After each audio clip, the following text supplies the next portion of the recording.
In this short screencast, I just want to talk to you briefly about tastes and preferences, which is the fourth of our determinants of demand. So,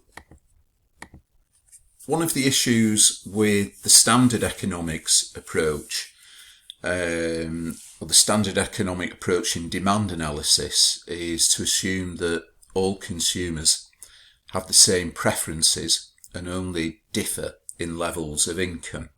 So we see that here in our kind of standard demand function, we can see that quantity demanded, according to standard economics, is a function of the price of good A, the price and availability of substitutes and complements, and the consumer's income.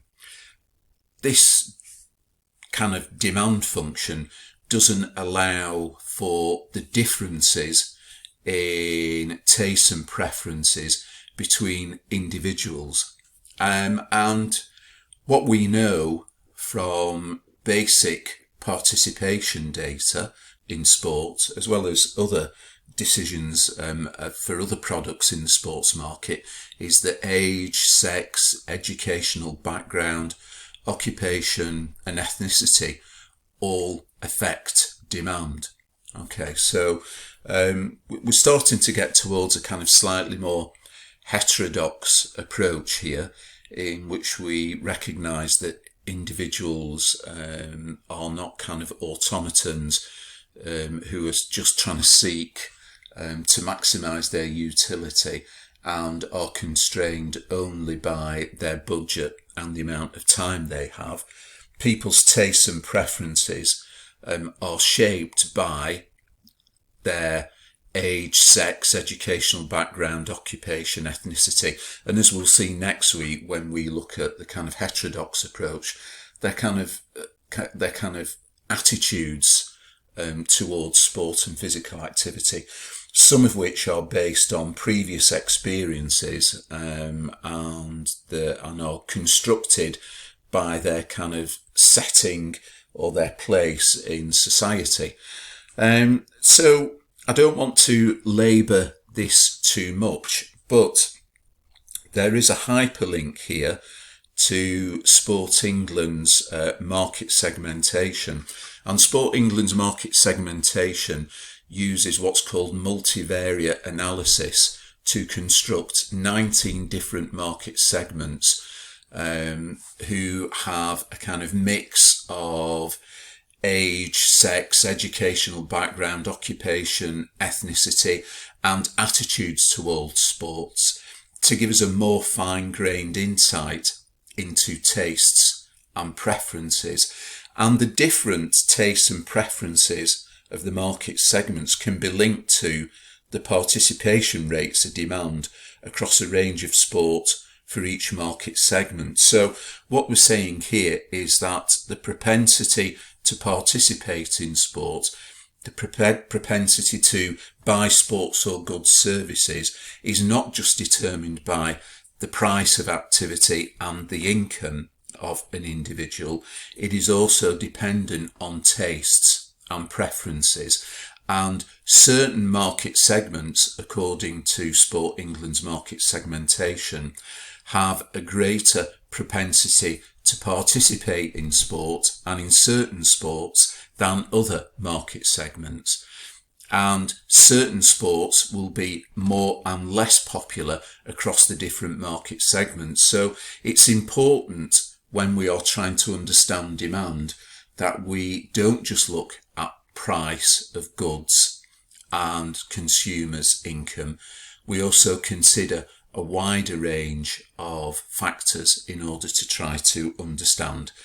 And what you'll find is in econometric modelling of sport demand, which is not something we look at in this module and is beyond the scope of this module, people and economists will try to allocate values or regression coefficient values to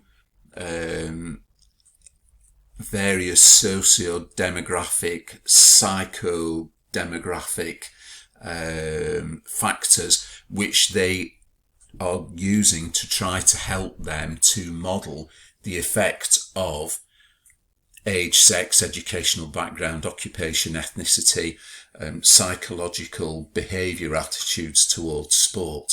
They're trying to model those to try to determine the impact that these have on demand for sport.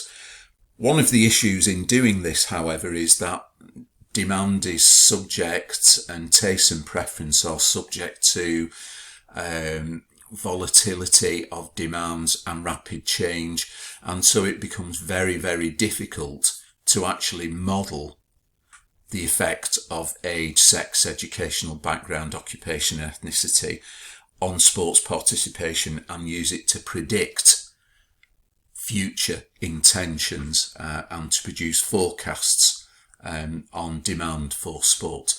But for our purposes, all we need to say at the minute is a critique of the neoclassical approach is that it assumes all consumers have the same tastes and preferences and differ only in levels of income.